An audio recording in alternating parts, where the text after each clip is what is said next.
Welcome back to the Tailosive EV podcast, ladies and gentlemen. For the first time ever, we have 4 people on the show. What? All with either Teslas or Tesla orders. Wasn't that already the case? Not That was 4 the case for people, right? Cybertruck. Kind of. Non-refundable orders.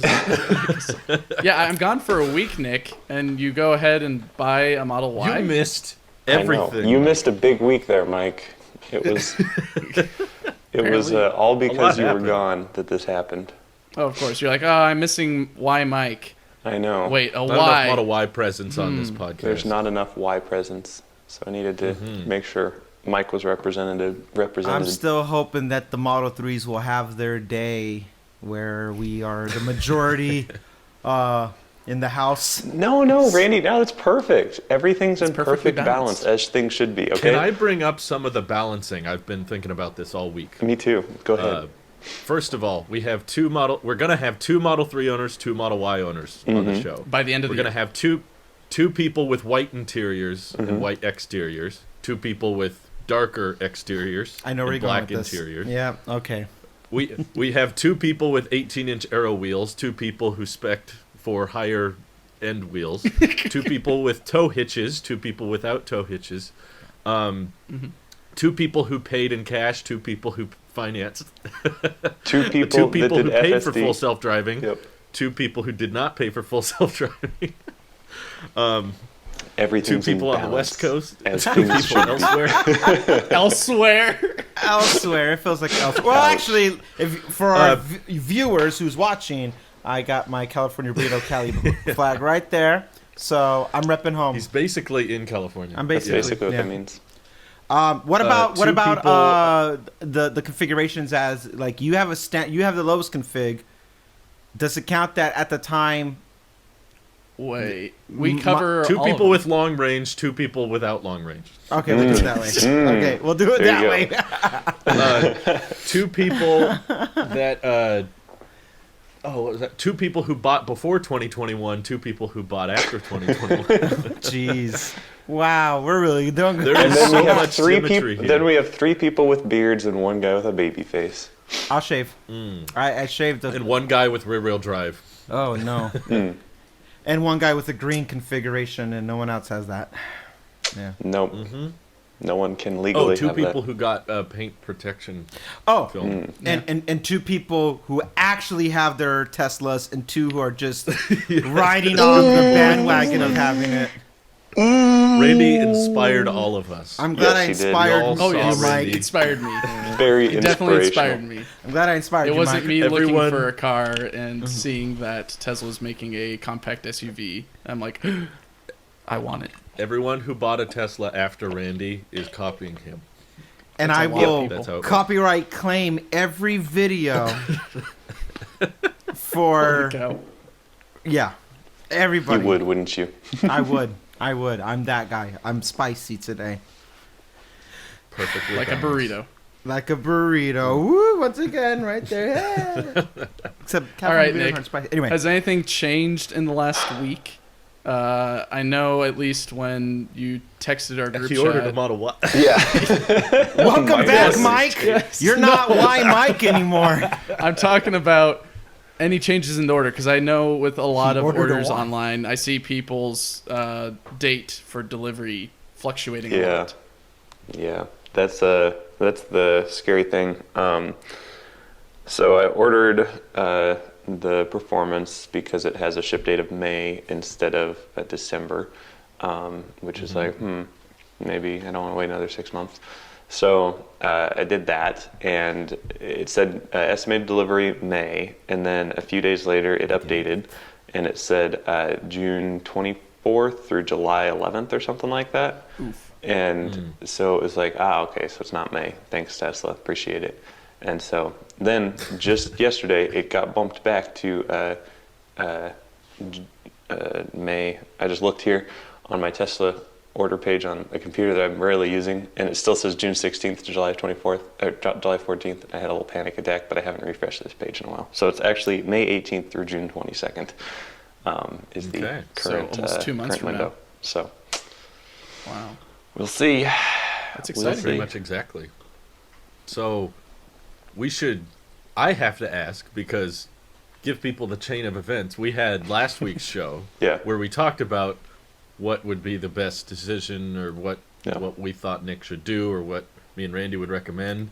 And then about 4 hours after we recorded the show, we got this video of Nick ordering the Model Y with the white interior. Thank you, Nick, really quickly. Thank you for not dating that episode and waiting to post it, that video, because the video didn't even go live, and Nick had already sent us that, and I was like, wow, we have a completely useless episode now. So I appreciate you waiting to make that announcement. Yeah, I didn't talk about it. This is news. Well, actually, Drew is the one who leaked it. He took that video that I made, and he cut it together. For the record, Nick was not planning on posting the video. I was not. That was really just to you guys.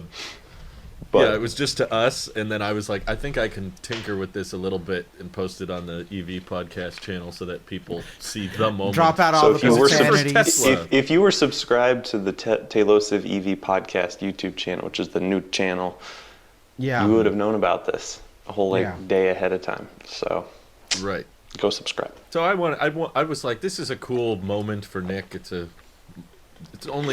gonna order your first Tesla once. So I guarantee you that Mike remembers the exact moment you guys will experience this, but he remembers the exact moment he took delivery of his car, and the very first time that he drove off, and he was like this is mine, and everything that leading up to that is that anticipation that I like to say is like going up on a roller coaster waiting for that first drop to happen, and you're like, oh, and you just get more and more excited, and then when it happens, you're like, So, this is a very important moment, Nick. I'm glad that we got it on camera the way even Drew got his on camera. I got mine on camera, and it's just, this is going to far outshine the day I have my first child born. Guaranteed. Oh, wow. Rip Randy Jr. Wow. Bingo! Wow. I got that on my bingo. You don't get that hedgehog when your first child is born. No, you don't. You don't get the haha, You get the hanging upside down and... Yeah. What are you doing with your metaphorical baby? Don't do that. Don't do that. Goodness. So, Nick, explain to me, what are you doing? Are you buying... So, Drew mentioned that there's two people who are financing it. Yes. And I'm assuming you're one of those people then. Yes, I am. Unfortunately.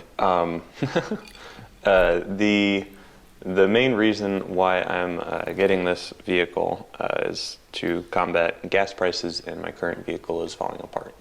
And so I know that I know right now, I've talked to a mechanic who said pretty soon you're going to need transmission mounts and engine mount swaps.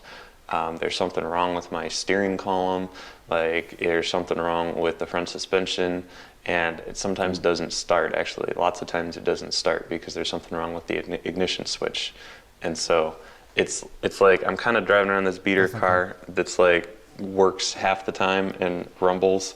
And stuff. And so anyway, it's like I'm gonna need something new sooner than later. But yeah, so it's like if I'm gonna be dumping more money into a gas car that's only gonna get more expensive to run with gas prices going up, I might as well put that into a Tesla and enjoy the benefits of an EV. And I'm still waiting. At the end of the day, I'm still waiting for the Cybertruck. I know for a fact that what I'm doing is not a smart financial decision, just logically speaking. But traditionally logically speaking, but when you look at where I'm estimating gas prices will end up fairly soon, and with the uncertainty of the world and what's going on with my car personally, it's like this does feel like the right time to jump in on this. And at the end of the day, it's only a 3-year term. And so hopefully by that point the Cybertruck will be ready, maybe. And if that's the case, then we'll get on with the Cybertruck. Nick. I know, 2 more weeks. Three more years is what I'm giving. I'm giving them 3 more years of 2 more weeks. I'm not an accountant. I don't know the numbers through and through, but I'm curious what the benefits are or cons are of going with lease over loan. Yeah. there's lots of cons. Yeah, what are you doing? Are you leasing or loaning? I'm leasing. So basically, so you don't want to keep it at the end. What? You don't want to keep it at the end, then? No, I don't, and I have no need for it because I don't want to keep the Model Y. I want the Cybertruck. If that wasn't abundantly clear on this show, I'm worried about the Cybertruck. Never heard of I'm it. waiting for the Cybertruck. I never want got the that Cybertruck. impression from you. You didn't? You didn't? I really do like the Cybertruck. He's always been very skeptical about the Cybertruck. Yeah, So, Very, very worried. I'm curious, like, especially considering, for those who aren't aware, Nick put in his order before the biggest price hike of all time. dude. So he locked in his pricing. I'm not sure if there is a way you can. Will Tesla let you convert it to a loan before you get a VIN? I haven't looked at that. No. Okay. Maybe. I know where you're going with this. I'm not in favor of Nick keeping the Model Y long term. I think we're all in agreement on Always that. the businessman, Sir Drew. Before you launch into this, because I have thought about this too, Drew. Sure, I'm sure I did shop around for loans after we talked, and I couldn't find one that I was comfortable getting.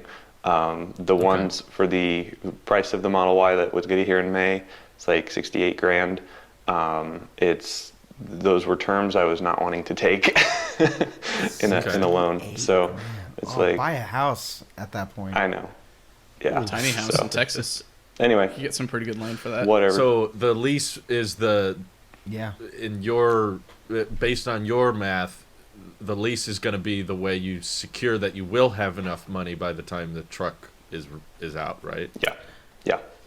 Because my thought process would have been that like you could flip the Model Y by the time the truck is out. So I'm not planning on.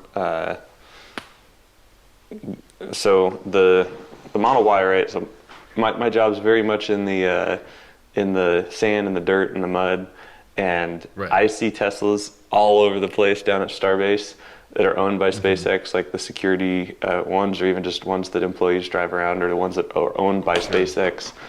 They're all trashed. Like part of it's their corporate cars and they're not individually owned, but the other part of it is like it is a really rough environment. And so I know any resale conversation is gonna, did you use the paint protection film? Oh, did you wash it with a chinchilla for every day? Did you make sure that everything was perfect? Because that's how all of the resale conversations go. And I know I'm not going to have the nicest looking Tesla whenever the Cybertruck comes out. And so I'm kind of ready to just. Is the lease chill with it getting kind of from what I've heard, as long as there's no like major damage. A lease will give you a better. You're looking for pros about a lease over a loan. The first few that come to mind is at the end of 36 months, come hell or high water, you are not responsible for that vehicle at the end of it. You don't owe any money. People who have negative equity on something, like on a vehicle, and they trade it in, after 36 months, if the math adds up, you walk away completely debt-free. You don't owe anything. It's a clean slate. So on a financial thing, if you were in a financial situation, a problem, if you can write out that 36 months, then you walk away clean slate at the end of that. The second thing comes with the overall aesthetic of the vehicle. Is not going to be a problem. Anything that you would normally have to go through your insurance for, different situation, going through your insurance is between you, your insurance, and whatever accidents that may happen within that 36-month period. But unlike a rental, or unlike a company vehicle, or maybe not a company vehicle, but unlike a rental for sure, or something that's temporary, it doesn't really necessarily matter what happens to the vehicle, what changes you want to make to it aesthetically, whether they come with tinted windows or you want to put a wrap, or adversely you end up scraping the heck out of it. At that point, that stuff is irrelevant for a dealer or a company that whoever go through with there. So Nick has the cleanest. All that to say that his pro for this, he has the cleanest cutaway from it 3 years from now. That at that time when it comes to turn in, it was as if it was never his, and it came at the cost of him paying a really expensive monthly renter. You know how much the rent would be for it. Yep. Yeah, it's a rental that gives you that cap of 36,000 miles for the duration of that vehicle. So as long as you stay under that, and I believe if you go over 36,000 miles, it's 45,000. At least when I checked it last, it's like a quarter a mile or something like that. They charge you. What? Sorry, what did you say, Nick? So the one I got is 15,000 miles a year, so it's 45,000 total. Hey, even better. Gotcha. So they're getting better with that stuff. Because you drive a lot, so I do, and even 15,000 is going to be like, we'll see. That's assuming you're still at Brownsville by the end of all this. Yeah, I know. That's kind of why I didn't want to get too locked into this, you know. Yeah. Mm-hmm. No, this is the cleanest transition you would have for yourself come the end of all this, assuming even if there is no Cybertruck at this point, this is not something that How dare you speak heresy off this show, Randy. Off the show. Of course, he could always just buy a F-150 Lightning if the Cybertruck. Shoot me first, guys, please. I heard the Volkswagen's pretty good. The Volkswagen pickup. Or Hyundai. Right, Mike? Hyundai. What's a Hyundai? It's a Honda and a I know Hyundai what I said. Together. I always thought that they were the same brand when I was a kid. I had another lease question because I don't know too much about it. But if, for example, the Cybertruck comes out in 2024 and Nick's order is ready, how does breaking out of that lease work? You have to pay the money. Keep the lease. You have to pay the difference. The lease contract is they are guaranteed, say like what is it, 20-something thousand? The company is guaranteed a certain number. Regardless, I see. The only way you can get out of this, and Nick, I don't condone this, I don't recommend it, but it is legal. Not financial advice. This is well. Just say no. This is not financial advice to anybody, but the only way you can get out of a lease legally and appropriately is if you join the military. Leave the country. Die. Is what? You join the military and you have orders and you go overseas. Because the thing is, I had a lease in 2010, 2011, when I was out here last time, and I knew it was temporary, and that's why I know so much about leases at this point, because I was like, this is all temporary, and I didn't want to commit to anything, and I knew that I could break the lease on military orders, so I'm like, I'm going to have the vehicle for as long as it is, because there's an act involved that protects service members, and, you know, sure enough, I deployed, and so I went to the dealer, and I was like, hey, I'm going to the Middle East, and they're like, say less. Thank you for your service. Have a good day. And then that was that. So nice. Nick could always join the army and then get the chance to drive one of those new electric Atlas vehicles that apparently they're talking about. So, how do you feel about Eastern Europe, Nick? Let's not get into that. No, not your politics of it. I mean, like visiting it.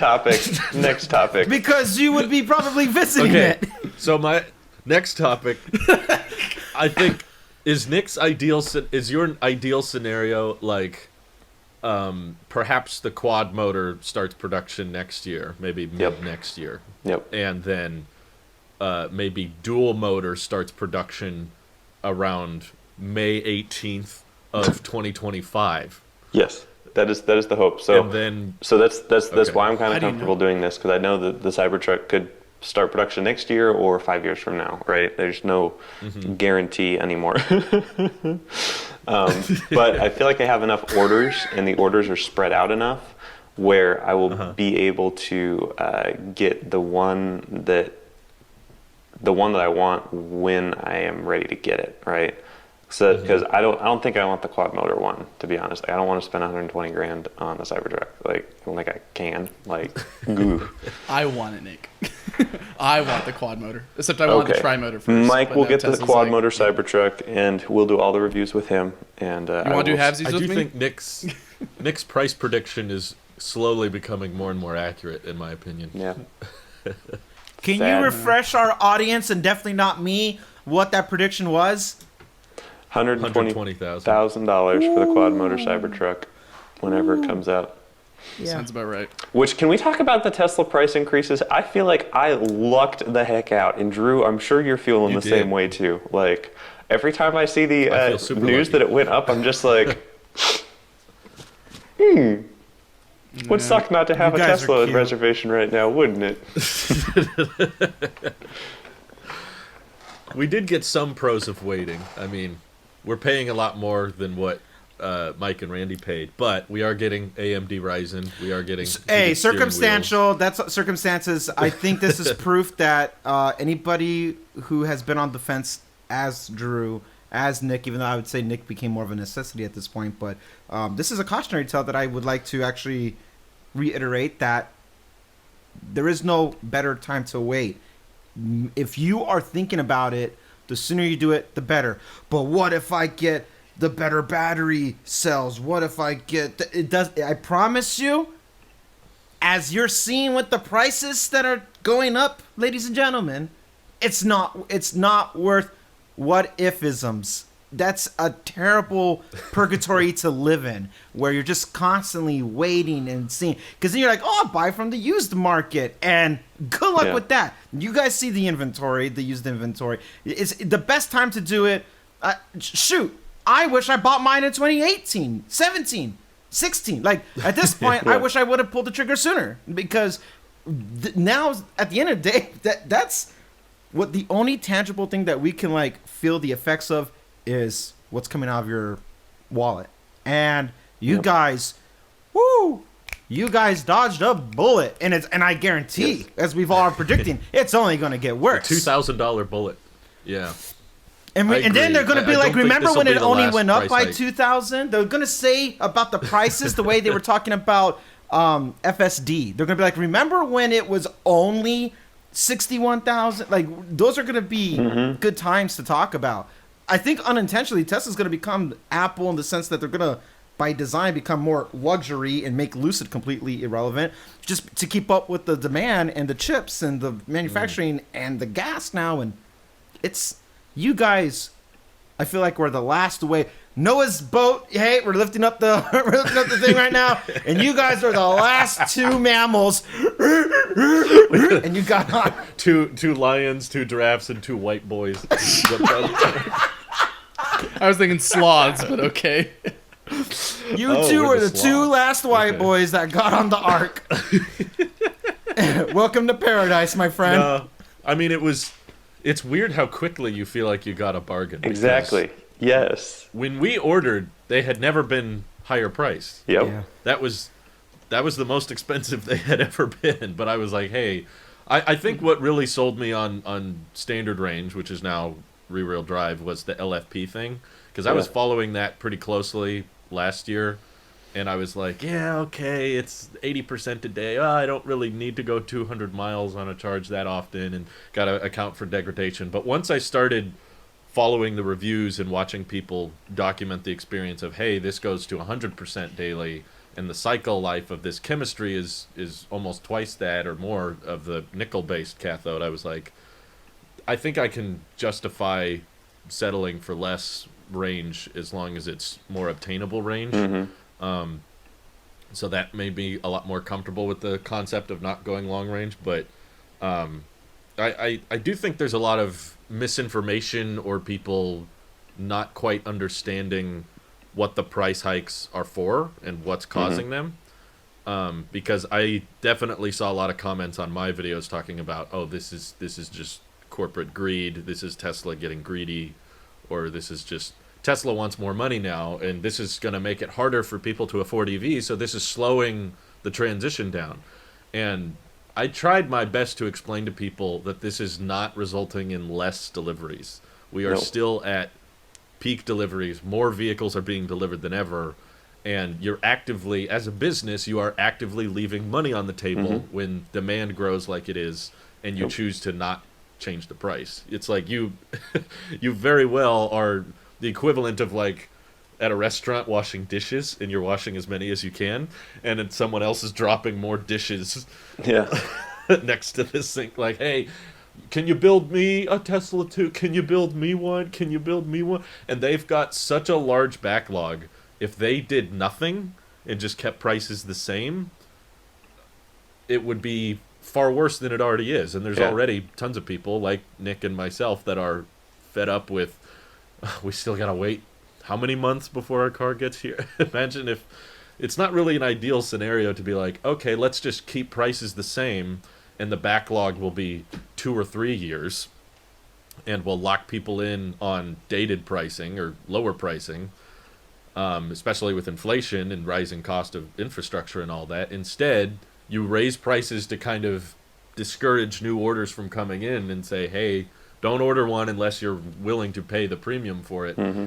And I'm wondering, I'm curious of your guys' opinion, do you think this is causing an inverse effect where Tesla's raising prices to try to discourage new orders from coming in because the demand's too high, but what it's doing is it's making people think, I need to get my order in before the price goes up. So the dishes are just going higher now. I kind of disagree with that premise. I don't think they're doing it to discourage. Oh, why do you think they're doing it? I feel these vehicles from the get-go, Model 3 specifically, because that's the one I went with, to me was underpriced. And I think that initially it was when they were small company mindset, how do you get customers? You try to undercut the competition. There was no technical competition in that sense, but there's how much of a $30,000 sedan EV competitive with fossil fuel. But we're not competing with gas anymore. The transition's already happened. Now we have governments involved. We are all talking electric now. The goalpost kind of changed. No, not kind of. It changed drastically. And it's not if, it's when. We have solidified the transition. It is going to happen. We all talk about when's the last time we'll have a new gas vehicle out there, and certain states in the U.S. have implemented no more new vehicles after this date, that date, and then when is it going to be banned? And there'll be some type of phase out. And I feel, and we've talked about this in the past, I feel it'll be after my lifetime when there'll be no more gas ever. But be as it may, a transition will happen over our lifetime. Tesla is now, in my view, and it is an opinion, it is bringing it up the value of what the actual value of these vehicles are worth with the technology and not just the mechanical, the electrical as well, and software. Now it's this beautiful computer that's an automobile, but it's also it's everything, right? You can basically live in it. People have lived in them, and to probably will end up living in it. And you'll probably end up living, and you will be comfortable, my friend. It will be the best studio tiny home you've ever had. But I don't think that they're raising the prices to discourage. I think they're bringing what the actual value is up today based off of what it takes to make these vehicles with the chip shortage that we have and the genuine demand that's there. So they're not trying to undercut anything anymore. I don't know. Definitely not. If we're going by Elon's standards, if FSD is worth 6 figures, and he's just talking about FSD, then I can't really tell you, I can't gauge to you what I think the vehicles, the hardware, the battery, all this stuff is then technically, what's that supposed to be worth in comparison to it. But if that's his mindset, and I believe him that that's his mindset, whether I agree with it or not, I believe you, Elon, and that he was showing how much he actually finds value in these products. So a $30,000 vehicle at the time was like, ooh, that's a steal. That's why I went with the 3 and not an S. Because I'm like, that's the best value I could get at the time. And then, if only we had a standard range Model Y, that was the best Tesla, period. And even they were like, we went too far. We went too far. We went too far. We have to pull back, pull that back, pull that back. But they were playing. I mean, look how not frivolously, but just wistfully, they were like, Model S, $69,420 because they could. Because they could. And it was well worth, at the time, more than that. But they did that just as a publicity stunt. All these things were stunts, in a sense. We're accepting Doge and Bitcoin. Market, everything goes up. It's genius marketing. This is going to be taught in, like, marketing schools and stuff like that, I'm sure. Oh, totally. I do not feel for one second that this is them trying to dissuade people. This is them saying, like, all right, let's take ourselves a little bit more seriously, and we got stuff to do. And these vehicles are probably well within their scope of still being in a certain range. If there's a Kelley Blue Book equivalent of Teslas in the EV department, and instead of used, just new, then 60,000 would be the starting, and 90 would be like the peak, and we're going to meet you somewhere in there, and anything in that scope is perfectly saying, yep, that's fair market value for what it is. And it's just going to go up as, inflation and everything else. But even take inflation off the table, these things were always designed to be worth more than what they are. It's like it's an investment almost, too, in a weird... That's not investment advice, but the fact that I can sell my car makes no sense to me that I would make more money than I paid for. That makes no sense. Yeah, it really doesn't. And it's so cool that is the case. You guys have, both Mike and Randy have vehicles that are equity. Yeah, you have like legit. We have equity. But I don't think that's going to be the case for me necessarily. Like, I mean, I've looked at that $12,000 FSD price, and I'm like, I guarantee you in 3 years this is probably going to be like a $30,000 piece of software. Do I buy it now and like, obviously I'm leasing, so this is pre that conversation, but it's like, do I buy it now and just hope that the price goes up? But for me, I'm just struggling to see the number of people who want to buy FSD at that price. Like, even $12,000, $15,000, $30,000, are there really going to be enough features? And say even it works, 10. see if it works say it works perfectly in 3 years. Like, not going to happen. But say it did, I still don't know how many people would pay an extra $15,000, $30,000 on the price of a vehicle for this software package. Not many. And it's like, it's awesome for the people who got in on it at $5,000 and $7,000 like Randy and Mike did, or $6,000 and $7,000 like Randy and Mike did. But I don't think I can justify that at $12,000. So we'll see. And that's why you locked it in on your Cybertruck. Exactly, right. which is totally going to 100% well still be there. Did you lock yours in, Drew? On my 3? No, Cybertruck. You didn't order? Yeah, you reserved. No, he didn't ordered order a Cybertruck. I thought you did a single motor. No. I ordered enough Cybertrucks That's how for long everyone on the it's show. been. I'm forgetting. I never once ordered a Cybertruck.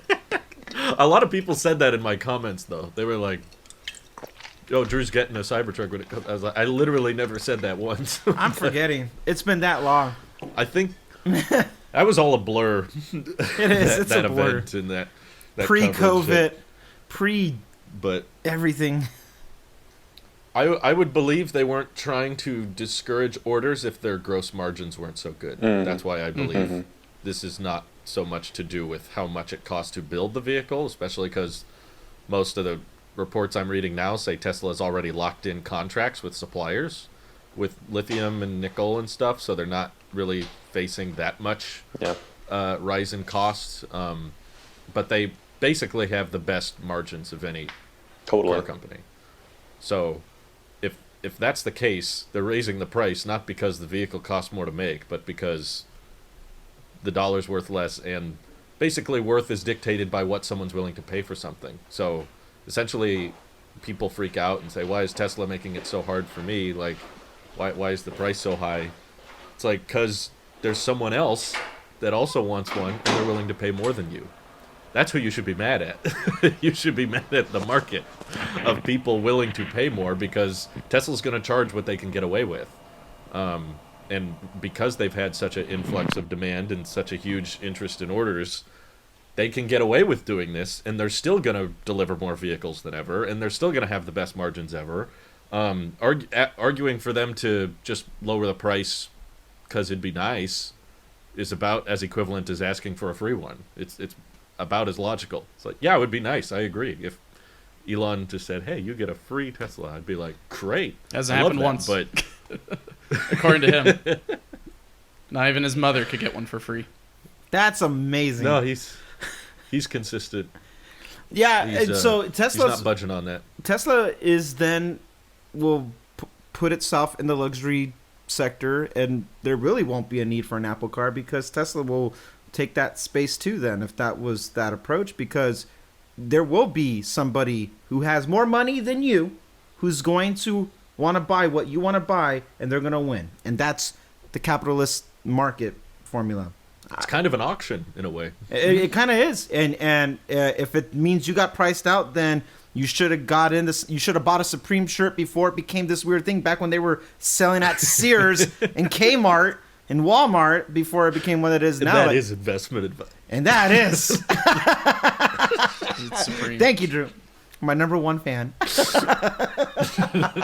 One thing that kind of ties into that with you, Randy, is that you and Brittany are thinking about getting a Y. What do you think of? What do you think of the recent news about another type of Model Y being built, probably at Texas? I guess to brief those that don't know, on the EPA's site, another version of the all-wheel drive Model Y popped up with 279 miles of total range, which is interesting because it's less than the current one that's built at Fremont. But it's all-wheel drive. And it's all-wheel drive. It's got roughly the same efficiency, around 122, 123 mpge or whatever. So, I don't know. What are your thoughts on that, Randy? Like, are you interested in maybe going for something like that, or were you expecting something like mine? Or Brittany, her priority in getting a new vehicle, especially going electric, is first and foremost the range. That's the priority. Anything sub 300, get out of my face. It does not make sense for her. She doesn't like that. And especially for the foreseeable future of her doing her current career path, there is a lot of driving involved. She needs to have the ability to. Her and I switched roles. I took the long range for my work at the time completely. Now I'd be fine with the standard range, but we switched in that regard. The Cybertruck was the perfect on paper vehicle because it was the first and only thing at the time that was promising over 500 miles of range. And she's like, done. That alone, I will pay. And for how much? Yeah, easy. I will do that. And that was its first indicator. Then the fact that it was a tri-motor, anything less, what's the point? No, if I'm getting a truck, I'm getting a truck. I know I'm talking to the choir here, especially with Mike and Carrie having the same mindset, but she looks at everything through those lenses. That's the priority, which is why she's not interested in whatever Volkswagen's trying to do now, because it doesn't meet her standard of what she needs, the bare basic to be of something. All right. So to answer your question, does that interest her? The Y was always going to be kind of like a stopgap, like Nick, in the sense that we don't know what's going to happen until we get the Cybertruck. And so you're getting a lease. No, because unlike Nick, we would make when that fork in the road comes, we would make a decision. We don't want to have a decision forced on us. We would have made our decision by then, based off of what the environment is looking like when we get to that fork. Might keep the Y. Possibly. We would have keep the Y. Yeah. With that, why? Good choice. We have a Tesla now, and if she needs to use one now to fill the gap, I have no problem giving her mine to do it. It would serve better use for her to use what she needs to use it for than not at all, especially given the gas prices situation here. So I can say we are in a very blessed situation that we don't have to make a decision. It was something we were entertaining. We're still kind of entertaining it, but the thing about making a Model Y purchase, period, is how much money do we want to fork up at front? One thing that we kind of already agreed up front is that we won't pay for it in full, but we would put as much as possible. I don't know if I said this to you guys or not, but what's interesting is when I was trying to do a calculator on Tesla's website about it, there's a cap about how much they would let me put down. And it's like, no, let me give you 30. Why can't I give you 30,000? Why not? And well, can't you do it through USAA anyway? Yeah. I mean, I'm just trying to gauge. What I was doing is I was playing the numbers game off of what do we want our monthly to be for the next 2 years. We predict 2 years is when we would get it. So worst case scenario, 2 years. Best case scenario, in a year. Realistic scenario, 3 years. And we were doing math like, all right, now it comes down to what are we willing to pay for this convenience. That was the game that we were playing. It would go. We know we would get the lowest APR. So we're going off of what is being promoted as, oh, here's the lowest. All right, so we would do that, and we're crunching those numbers, and it came to a point where it's like I asked, it's like, well, what do we feel comfortable? Do we want to do 300, 400 a month? Like what's a comfortable range where it doesn't affect our lifestyle? And I was just like, all right, let me throw another 10 grand, another 10. At this point, I was like, what if I just paid everything but 10 grand left on the vehicle? And what did that look like? And it was like, oh, sorry. At least on Tesla, they're like, no, we're not. No, you have to. We don't do that. Stop it. We don't do that here. So I was like, I don't know. We're just playing with the numbers. At the end of the day, we don't care about. We care about the range and what's going to cost for that range. Where it comes from, where we get it from, a little bit different. Yeah. I guess that's where I was getting at, is because it may seem that there's going to be two different all-wheel drive Model Ys, one from Fremont and one from Texas. You might not be able to choose that, kind of like how earlier Drew was trying to figure out how can I get a 4680 Model Y. It might be you in the future with how do I get a Fremont Model Y because I want the 330 mile one, not the 279 mile one. That would be. We've already entertained the idea of registering it in California. Specifically, we would use my mother-in-law's address, and I think that would all but confirm we'd get something from Fremont since it's like an hour away. So at this point, most Ys are Fremont, so I don't think that would be any problem. Yeah. To get a Fremont one. If even just to get the state rebate, we would be better off doing California than Virginia. Virginia doesn't offer one, and the delivery fees and stuff like that are technically cheaper. Everything out the door was cheaper bringing it to Virginia. However, applying our rebates and everything, we were saving about, I think, $400 choosing California. So that's $400 that we would have saved, and it would be like we would have lost the cost by driving across country, because like you, Drew, we plan on doing road trips and stuff like that, and we would like to use the more comfortable vehicle. So it is. It's not something we coming would from use. experience. Yeah. I'm good in the Model 3 with my short body and just me, but having everything like in the back seat packed, like I would be like, imagine having 3 Nicks in the back seat. Not comfortable. That won't work. Nope. 3 Nicks anywhere. I think if there were 3 Nicks in a room, the floor would give out. Jeez.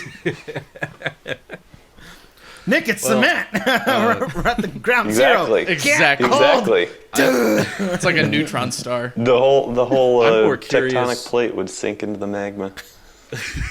He created a whole new tectonic plate. He split 2 of them in half, or one of them in half into 2. Jeez.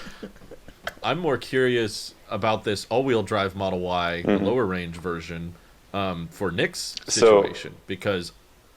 Yeah, go ahead. So this is something. As much as I don't mind getting it sooner, I was actually a little excited when the delivery date was bumped to June through July, because I know Giga Texas is supposed to be coming online, and I know that Performance are supposed to be the first models out of Giga Texas, and so I'm like, possibly. I mean, it makes sense. For sure, but it makes sense for them to. Nick knows the guy. It makes sense, but Tesla has done things that don't make sense. Sometimes. Don't know a guy, right and now, they do. There are hundreds of Model Ys outside of Giga Texas that were built there, and they all have non-performance wheels. Yeah, the induction and no rims. spoiler. There's Gemini and induction now. I've seen both. But my question is, for example, Nick, if they were to announce a $57,000 or $58,000 standard range all-wheel drive Model Y, Sounds familiar. and the estimated delivery was May or close to that of your performance, absolutely. would you consider backing out on the performance order and going with that? Sure. I mean, I'm really getting the model that I got because of the delivery window. There was no other Model Y that was delivering this half of September. So, I'd say what really helps, Nick, is getting someone in that area, that service center area around Giga Texas, and like getting on their radar of like, hey, I'm trying to get a Tesla as soon as possible. Let me know if there is a all-wheel drive that no one wants, or they just dropped their delivery, they said no, and I'll take it because I need one now. Because that's what happened with me. Is I'm like, do you guys have any Model 3s available? Because I know that you guys ran out of Ys, and this is at the beginning of COVID. They said, no, we've got 2 Model Ys. One matches your reservation. It just has a higher, or it has the induction rim trim. I said, okay, we'll do it. Matches your reservation. It's just $10,000 more. Is that okay? Kinda. Well, that was before in January. Yeah. Yeah. So definitely getting in contact with service center near Giga Texas. so part of this whole experience is I'm trying to see what the whole Tesla ecosystem is like. So as of right now, I have yet to talk with anyone about anything. And I kind of want to see how far I can take this. See if I can do that touchless delivery, and see if I can just not talk to anyone, because I'm not trading in a vehicle. I can sign all the stuff online. I kind of want to see if I can do this without talking to anyone, but we'll see. It's not possible. You'll always talk with someone at least once or twice on the phone. What is this, a dealership, Mike? Come on. No. It's not in that way. It's like I talked with someone twice. This is terrible. This is disgusting. How dare I talk to another human? I've been binging a lot of delivery videos that were posted in the last couple months, and there are a lot of streamlining they've done of like, you just walk up and it pairs with the car, and then it unlocks and all the papers are in there, and I think you text a bot that's like, select your delivery day, and then the bot tells you what parking space your car is in and all that. It might be possible now. That's what I'm hoping. I think it'll be kind of cool if I can just not talk to anybody. And it might also be cool, but are you going to get your car quicker, or are you going to get something else quicker? I'm not in a huge rush. It's not like I'm without a car right now, so it's not like I need one tomorrow. But you ordered a performance, Nick. Yes. That sounds like you're in a rush. I'm in a rush. Specifically, the quickest rush that you can. 2.5 seconds or 3.5 seconds or whatever it is. I want that. Yeah, so I did not think Nick would be the one on the show to get a perforence model. I want to fill that in the back of my To be fair, I did reserve like a performance Model Y, but way back in 2019. You did. Wait, you did? I did. Yeah. I remember this. I thought it was a long I put $2,500 down on one.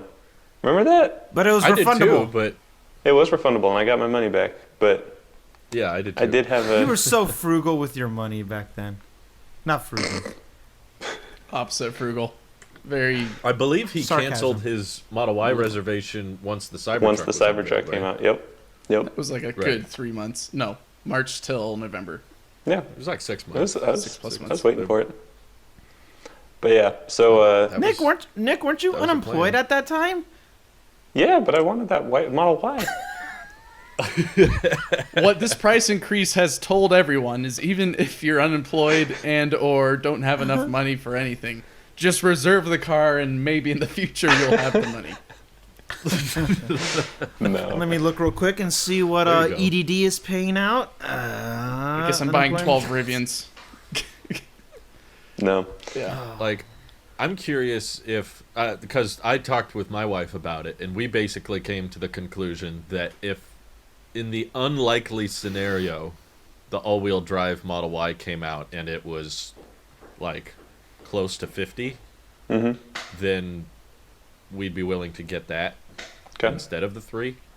But I don't think that's going to happen personally because the long range dual motor is at 63, and there's less differences between the all-wheel drive standard and all-wheel drive long range than there is the rear-wheel drive 3 and long range 3, and those only have $7,500 between the two. So more than likely, this all-wheel drive Model Y coming out of Texas or wherever it's built is going to be 56 or higher, probably. So that would still put it as like a $10,000 upgrade instead of a $15,000 upgrade from our current spec. And I'm kind of like, we like the Y, it's nice, but I'm not sure I'm willing to spend that much more for the hatchback quite yet. At least I still do believe it's a not a buyer's market right now. I know we all say the best time to buy is now, which has been true for quite some time, but I do wonder I do look forward to the day, if ever, Tesla starts catching up on demand and starts lowering prices again. It's hard to imagine because their lowered prices will be higher than what they're selling today.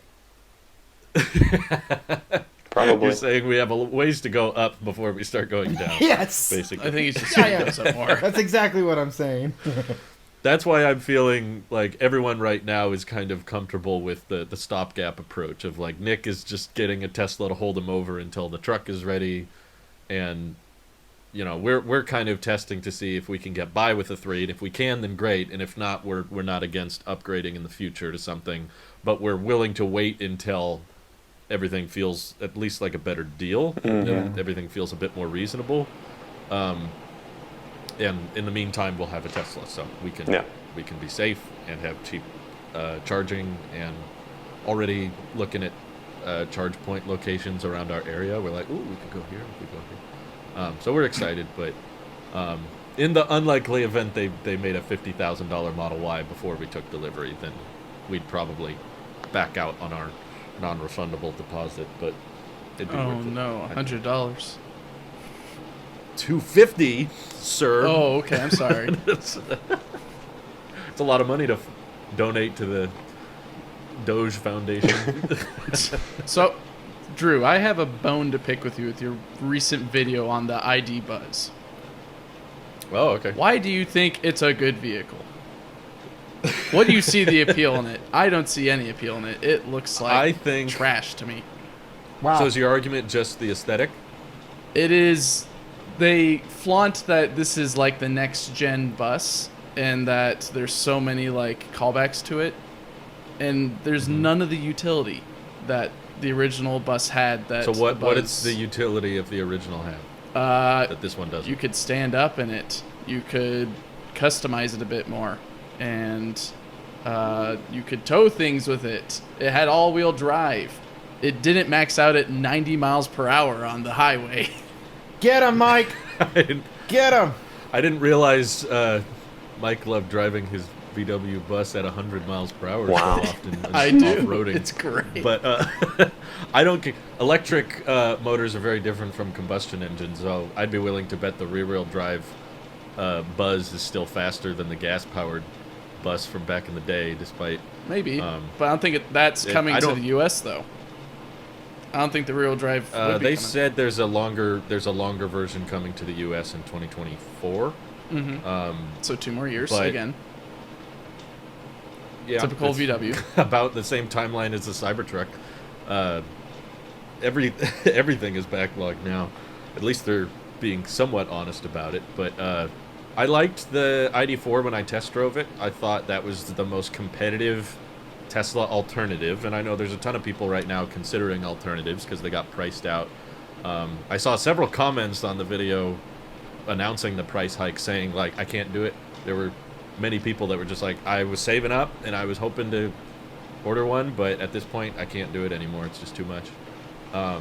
So I directed them. I was like, ID4 would be a decent option because it is all electric and it is pretty fast, and the fact that it's cheaper than a Model 3 and you get 3 years of Electrify America charging, I think is amazingly good deal. And a friend of mine owns one. I actually know several. I think I know 3 people in total that bought one and really love it so far. And they've basically borrowed a lot of that interior design and brought it to the Buzz. And I think that minivans are kind of underrated, considering they're not as intricate and expensive as the Falcon Wing doors on the Model X, but they provide a lot of the same utility of not having to swing out and try to squeeze through. I think there's too many crossovers. I get that's what most people buy, but they're way too popular in my opinion, because Toyota's got one, and GM's got one, and Tesla's got one, and Ford's got one. It's like I'm getting kind of sick of all these electric crossovers, and to have something that's prioritizing volumetric cargo space instead of just sporty SUV that's not an SUV. It's like finally something with a ton more space in the back, especially for van lifers, which me and my wife have considered doing. And most electric vans right now on the market do not break the 200-mile range mark. Brittany's complaining about not enough 300. Most vans are struggling to break 200. But at least in the videos I saw, they seem to be... Right. Yeah, but the ID Buzz isn't... It's built like an SUV in terms of the interior. It's got the typical 2 seats in the front, it's got more 3 seats in the back. You can't really adjust. There's an option for a 3-seat in the front, but I'm more interested in just car camping, like turning the back into an office or into a bed that you can lay down in. Well, its current configuration doesn't offer that because the seats aren't even flush with the ground in the back for storage. There's 2 variants they unveiled. There's the cargo one and there's the seating one. The cargo one has a completely open back that's like over 100 cubic feet of storage space, which is more than the Cybertruck, by the way. I had 80 cubic feet, or 70 or 80 cubic feet in my wagon that I had. And this is more. That's great, but it's not built like the predecessor. It doesn't offer all the things that the prototype or it's the same. They did. said the cargo is the exact same volumetric space as the original. Well, so they're lying, or they're not delivering on the promises that they originally did. I guess promised to the public with their prototype. It's very much. I don't know what spec did the prototype promise. Well, a whole lot more space, a whole lot more customizability. Is that even a word? Customability. I don't recall customization. A number. There we go. And I'm not sure what about this new design implies you can't customize it, and the old prototype you can customize. What gave you that impression? Well, the closest you can get in customization with this current one is you could take out the center console, which I guess is neat, and then that's it. The center storage thing in between. What else do you want to do? I don't know. Have rotating seats. That'd be nice. You could put those in the cargo one. Why not? They could, but they're not going to. No, you could. If someone wants to buy this thing and modify it. I mean, that's what most van lifers are doing these days. They got to retrofit batteries on the inside so they can power them, and they customize them just like a canoe. I don't think they're going to offer a specialized canoe version of the van that sells tacos. No, they expect you to set that all up and decorate it and design it how you want. So I just don't think there's enough attention to the electric van space because they're practical and useful. I agree. It's new, though. VW seems to be making at least some effort in that direction, and I don't think Tesla will for a very, very long time. So I'd agree with that, but I think they could have done a whole lot better with it. And it's a shame that they didn't go all out with it, that they were a little bit more conservative with it and played it safe. Brittany agrees with you, Mike. I'm just asking for... We watched... I'm just looking we for watched specifics. the video, and we were what like, specifically? Huh. Yeah. It's that fallacy of... What, is it considered a fallacy? It's the thing where it's like, we were shown one thing and you're being given another. In regards to specifically... Like the yeah, well, the Cybertruck though is trying to stay close to form as much as possible, but the Volkswagen hippie bus, and it's capitalizing it on an audience that likes that design and not giving it doesn't have its integrity. It's not staying true to what it was meant to be, and what we saw is nowhere near close to what the final product is. So then we looked at it as a product of what it is as a standalone vehicle, not trying to connect it to the aesthetic or the sentimental value that Brittany has towards the bus. And having to stand on its own feet, it feels like a way worse vehicle in every sense for... I mean, get the ID 4. You could get something else that would, I think you have a better bang for your buck than this particular vehicle as a whole. Your thing, Drew, my takeaway from your video was that you like how roomy it can be, even though it might hurt the battery range. Do that to you. Your necessity is you want to have the space in the back. All right. And so far that would be the only one that can meet that standard, but I think it's a terrible use of money being spent towards something like that if that was to be toe-to-toe with everything else that's trying to compete, to include the crossovers. On the extreme end, though, let me give you the extreme end of why it's a great idea, is if I had to choose between that or the Model X, where am I going to get that type of money for the Model X? You know? So it just went up another $12,000. Yeah, we're looking. Model X is in roadster territory at this point. Yeah. So we're looking at some extremes here about if you're looking about cabin space or having that room, and maybe it's supposed to find that sweet spot somewhere in the middle, and both where the X is out of price and the Volkswagen is just out of range, I guess. It felt too, I don't want to say generic, because nothing about any of these things are generic, but it felt, I was whelmed. Brittany was whelmed. And we were just like, because you can't help but compare it to what we first saw years ago. We were like, ooh, that looks cool. You can't help but I'm just asking for specifics. What exactly did that prototype have that this one doesn't? Is it just the general look? Different or layout. Is it specific? It wasn't built like an That's the layout you SUV. wanted. The seats were all the way back in like the third row, and you had the whole second row space to do whatever you want. They're not going to offer that, which was something that is a staple for the bus. The cargo is that. That's no. That. Maybe you don't understand. There's the first row, the second row, and the third row. They're going to offer that eventually, that second and that third row to it.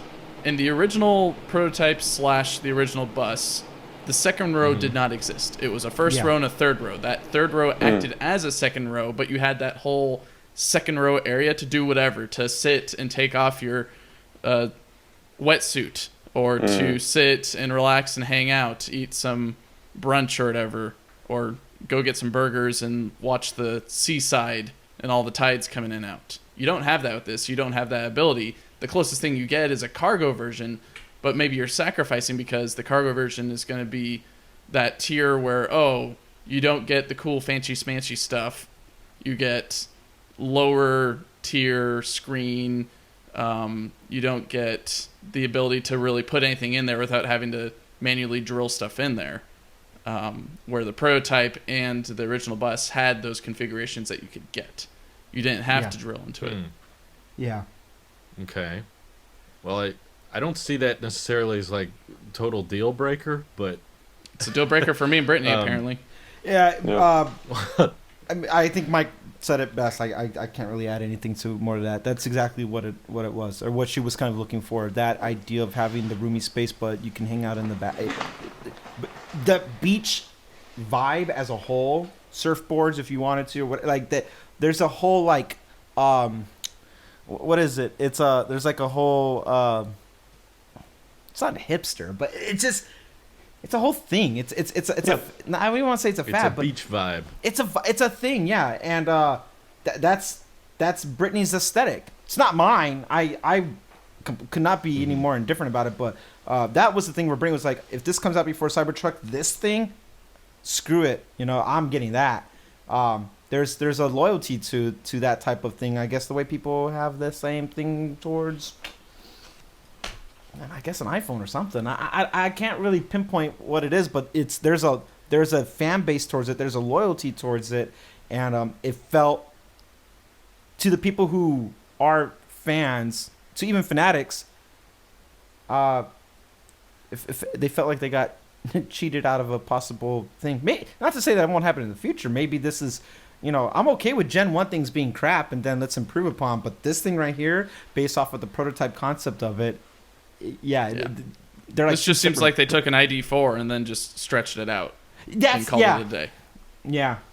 Well, I think the Model Y is basically a Model 3 boofed up in the back. Yeah. Yes, I but agree. I agree. It's an efficient way of manufacturing, which I'm in favor of. And I think of all legacy auto, VW seems to be trying the hardest to switch things more to electric, and that's why they're reusing a lot of the ID4 platform, which I'm a fan of. Maybe, but this doesn't look like they went from ID4 to ID Buzz with the same platform necessarily. It looks like a whole new engineered chassis and interior, but they kind of just put in the same looking stuff, even though it's different with the center console and the seats. Those are definitely not ID4 seats. Well, there's not an official configurator quite yet, so we don't know what options or seating layouts there's going to be necessarily, but I still personally think that the main concept of having just a van that's electric, I mean, I was not in the market for any original bus for sure, because I don't want to deal with gas or oil changes or brake pad replacements, so I would be much more interested in an electric version that goes over 200 miles per charge than someone modifying some original bus that can go 50 miles on a charge and being like, well, but the seating is laid out properly. It's like, that's more something you can modify down the road with a cargo version, or VW could easily add. I don't see this as like a fundamental design flaw. There's nothing structural that requires that second row to be where it is. Like, if they decide down the road they want to push it back further, which honestly might eat into the back storage space quite a bit. I think that their layout basically is justified for the most part, in my view. Even if it may not be exactly like the prototype, it's the same way the Cybertruck doesn't really look that close. The prototype didn't have mirrors, the prototype had door handles, and the prototype had this steel-lined bed. Now the prototypes all have traditional bed liner, and it's possibly going to be smaller than the original. I'm okay with tinkering like that. I just don't see it as big a deal breaker, maybe. But okay, well, I was not as pumped for it as maybe you guys were. My intention was my intention was VW bus, and instead they gave us a minivan, and that's not what I wanted, or that's not what I was expecting. Instead, they went from one version to another of a van, which was unexpected, and in terms of what the brand was and what it is going to become, is not something I am excited for. Well, I just threw it out there as my favorite VW yet. That's what I titled the video. So are you saying you're a bigger fan of the ID4? I'd rather... Or which VW... Because that's, as far as if I had to get a VW, that would be the one that I'm like, I can't see an alternative to this that could do the same thing. Okay. Because the ID4 is going to be smaller, less storage space, and less iconic in my opinion, because the market is flooded right now with crossovers and SUVs. And I like the fact that even if not everyone's a fan of the exterior or the interior of the ID Buzz, it's a lot more iconic and recognizable than generic crossover, which is what most of the industry is. Yeah, I would say my favorite product, it's not out yet, it's still a concept, and hopefully they stick to form, is the station wagon that they're coming out with, just because I'm a big fan of station wagons. It won't match the Volvo that I had a few years ago, but wagons should come back. They should definitely be electrified, and they'll provide that extra space that people want. It'll be what... it's going to be a shorter version of the ID Buzz, but I think it's more appropriate in that regard than what the ID Buzz should have been. Or what is now. You want a shorter Buzz. I want a shorter Buzz, because that makes sense to me. If you're going to make a Buzz that's like a bus, make it like the bus. Don't make it like the ID4 extended. Make it something new. Make it something different. Like it's great that minivan is out there that's electric, or it's going to be out there and it's going to be electric. But you could have done better, is my takeaway. Okay. I hope they come out with your ideal seating layout by the time production begins. But maybe. Yeah, I don't think a Tesla van's coming soon, so as far as like electric vans, I thought this one's one of the best announced options. Fuck that the I think I cursed on accident. Wow. I guess where I'm going is the fact. 110. It was the fact is what I try to say. That it has sliding doors. You know, that this is cool having this little thing happening, right? But sure. Tight spaces and I just saw Nick's text. But I got distracted. The sliding doors, the sliding door, and all that. They're practical. Yeah. No, like there's things that a van should be a van for, and then there's things that a bus should be a bus for. If I was in an apocalypse, and I need a holdout somewhere, I need a bus, not a van. And the best thing that you can get from a bus. I'm so nervous I'm going to stumble and say another bad word. Is the cabin space inside and out. It's very, wide.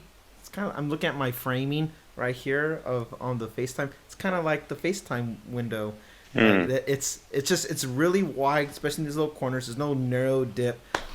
And when I think of a van, it gets close to that, but a van just feels aesthetically just feels like it's meant to be for soccer people moms. hauler. Like, I don't know. There's a van feels there's no a canoe. No. It would be a canoe, in my opinion. If you're looking for electric ID or electric VW bus, get the canoe. If it ever exists. If I it hope ever it exists. But yeah. I just mean they sit same volumetric space as the original, so I don't know. Yeah, but you got seats there. I don't know what. You don't have to have seats there. Yeah, but there were seats in the prototype too. Yes, in the back. That would make it harder to load stuff.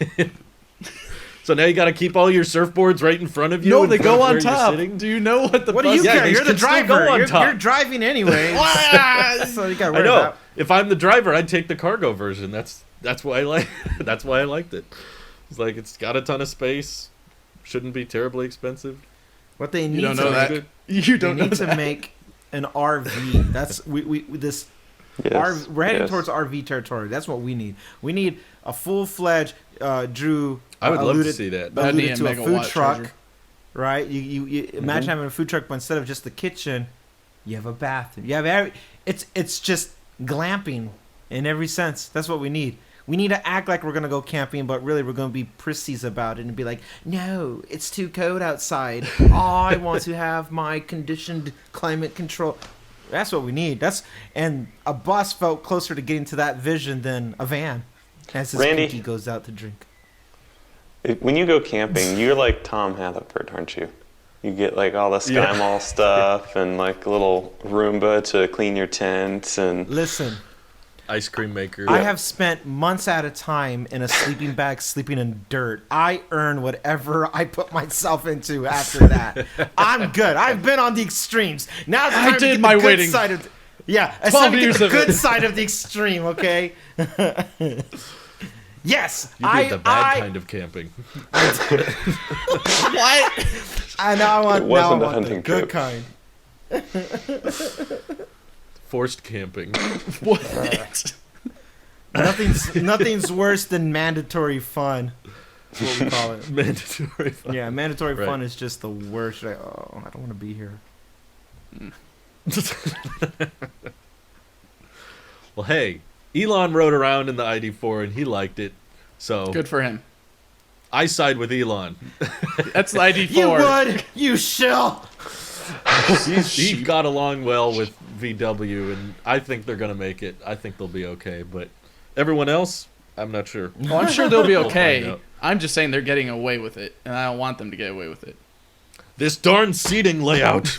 Why don't they put my second row in the back so that it's harder to load stuff? The exterior to have a flat cutoff from the front of the window going straight down. Probably worse for the aerodynamics, I bet. Nobody cares about it at that point. It's a van. It's a You bus. care about range? Don't you like range? Oh, for the Cybertruck and for my Model 3. For a bus?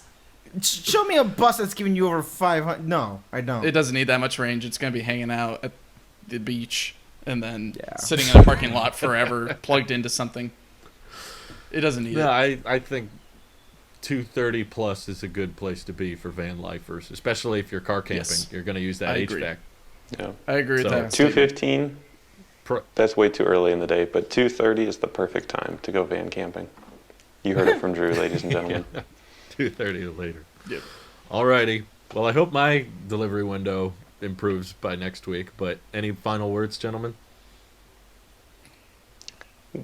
Finally. Finally. Finally. Yeah, it took Finally. you forever, dude. Very excited. Can't wait to see. Couple what it months looks like. we'll all have Teslas. That'll be weird. It will be weird. Then what will I don't we have talk to about? believe This podcast will make sense by then. Nick had to one up me, make sure the host of the show is the last one with the car. How dare you? How I don't have to appropriate. sit in a cruddy gas car if I ever visit Brownsville. Oh, Well, you think God. you get to ride in the Tesla? You I- have to be I- this so. cool to ride in the Tesla. It's just Oh, me so and Elon are the only people riding around in my Tesla. Sorry. You're just gonna put me in your cruddy Ford, Yep. sitting in the. You can. Mike's ideal Model Y is the 7-seater, but they get rid of the second row. That way he has tons of space. Yes, that would be nice. For to too. have his brunches. That'd be nice. That's a nice idea. Now you're making great You points. can right do now. that.